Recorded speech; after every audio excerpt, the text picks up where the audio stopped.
So the name of the book is Come Write a Poem with Me, My Adventure into Poetry. And the author is Marilyn Brodhurst. And she joins us here on Author's Corner on America tonight with me, Kate Delaney. Marilyn, it's such a treat to have you join us on the show. Thank you, Kate. Glad to be here. So your background is interesting. You and I had a great off-air conversation. You spent, 35 years in a classroom teaching, and you loved doing that. And then you weaved your way into poetry. How'd that come about? Well, I'm a pretty active person, and I was at a stage in life where my daughter was working all day. I had 2 grandchildren, and they were in school, and so I was sitting home alone now. I had worked in my garden, so I had got that project off the books. So I wanted something new to do, and I went to the library and I saw this advertisement for a class in poetry. I said, oh, well, let me try it. And you tried it, and apparently you really, really liked it, huh? Yes, I like writing. I'd never really thought about writing poetry per se, but yes, I did. I liked it a lot. I think we had that class for about 3 years, off and on. We'd take breaks, of course. Yeah. So for this book, to pull it together, what made you decide, hey, you know what, I'm going to put this all in a book? Well, I didn't put all of it in a book. I only put a little tiny bit in a book. But I did want to have a book that just said poems, collected poems. I said, well, what other angle can I do? And of course, being a teacher, I guess it just kind of popped out. Oh, well, I'll talk about my class and how we got started writing, and maybe encourage somebody else to start writing. Yeah, so that's part of the book. You take your own personal journey into creativity, and I think that's what you wanted. You wanted people to give themselves the time and the space to do the same thing.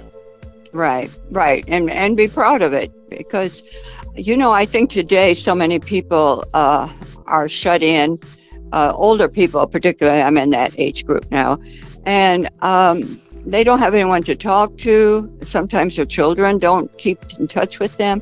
And poetry is a really great outlet to let your feelings go. And I almost think of my poems as a friend. Ooh, I love that analogy, thinking of them as your friend. So in doing that and again, writing these poems, what is it that inspires you the most?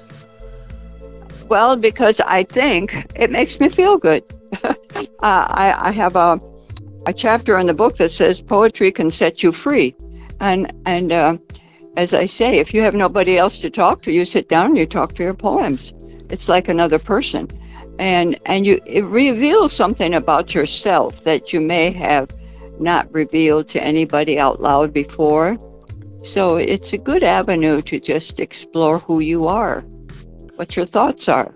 Yeah, absolutely. And your poems are so interesting, because I do think I can tell things that have happened in your life and what's made you think, I feel like I can think, oh, what was she thinking there? I like that we can interpret that when we read your poems. And I think poetry can give you strength. And I think that you have poems that are that you are saying things that make you feel better, and I think that's part of the whole gift of poetry. Do you agree? Oh, definitely. Yes, that's probably number one. Yeah, I think so too. It opens all kinds of doorways. And I know I asked you this, but you of course you like, I'm sure, all of your poems, but if you had to pick out a favorite one or one that you would want to recite to us, would you be gracious enough to do that? Well, I do like one poem in the book. I like them all, but I like this one because I think it expresses what we've just been talking about. It's called Lifeline. I cling to my poems like a spider finding its lifeline to the ground.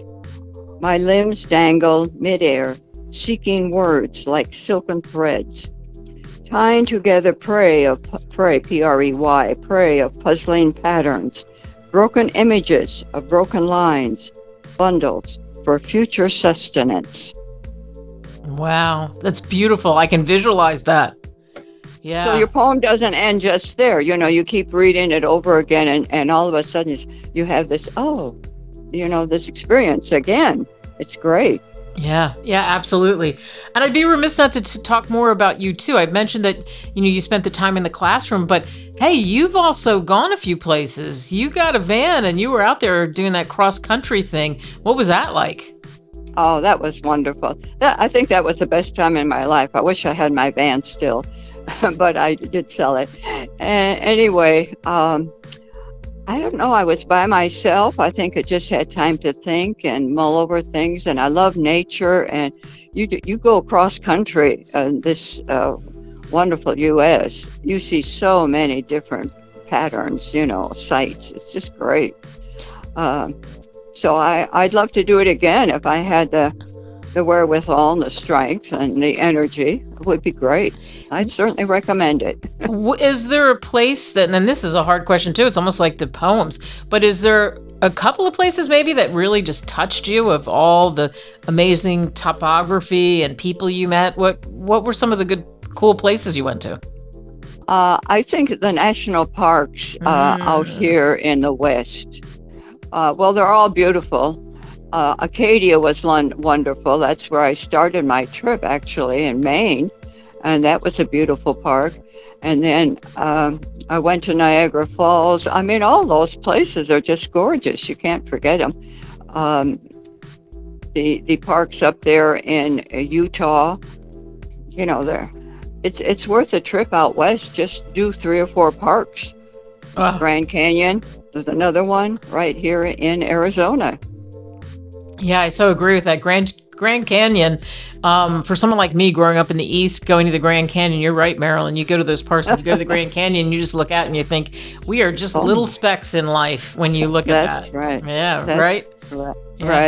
Right. So the book, again, Come, Write a Poem with Me, My Adventure into Poetry. You can get it on Amazon, Kindle version, paperback, however you want to absorb it.